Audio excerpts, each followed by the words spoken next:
no place left to go, 'cause I got changed by what I've been shown. More glory than the world has known. It keeps me rambling on, skipping like a cave loosed from your style. I'm free to love once and for all, and even when I fall, I get back up through the joy that overflows my cup.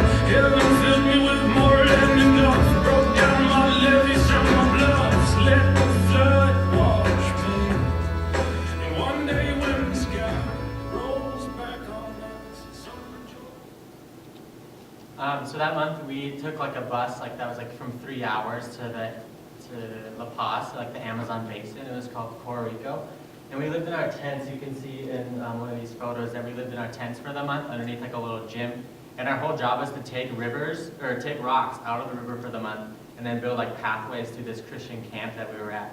In this camp, it hosts like students from La Paz, the city, and they come out 3 hours out of the city to come to this camp. And so that's kind of our group there. And so what we did for the month is we just did that every day. And we didn't have a lot of food because it was like so far from a city, so we ate the same thing every day. We ate oatmeal for breakfast, and then for lunch we ate rice with like a few vegetables or something, and then for dinner it was kind of the same thing. And there wasn't enough food because all 40 of us were there.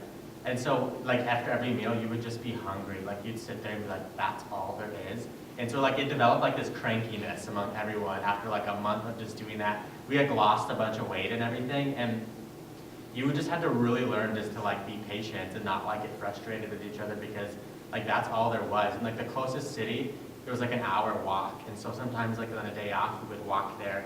And they had internet in the city, so we could like get some internet to like message family and stuff. But other than that, we would just like sit in our tents at night, and the bugs were so bad. They were like mosquitoes, but like 100 times worse. And they would bite your legs like all day, every day.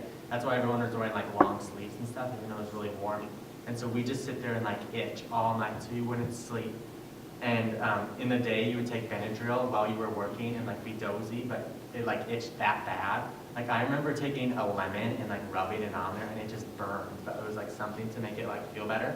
So if you were to ask any 40 of us that were there, that was like the worst month. Like we can't imagine, like people still have scars from it because it was that bad. But like, so it was hard to like work in that condition. Like there was no food. Like we were sleeping in our tents, and then these bugs were just miserable. But like we tried to make it fun. Our biggest thing is like there was electricity, so I would like plug in my laptop and we would watch a movie. So we'd all like gather around in our tents and watch a movie, and that was like our big excitement for the night. There was a basketball court that's like what we were staying on, so we'd play basketball or something. But it was a hard month. Definitely like coming off of the race, like we had Haiti, like extreme poverty, and then Bolivia, like we're in the middle of nowhere, getting eaten alive by bugs. It was like a hard transition.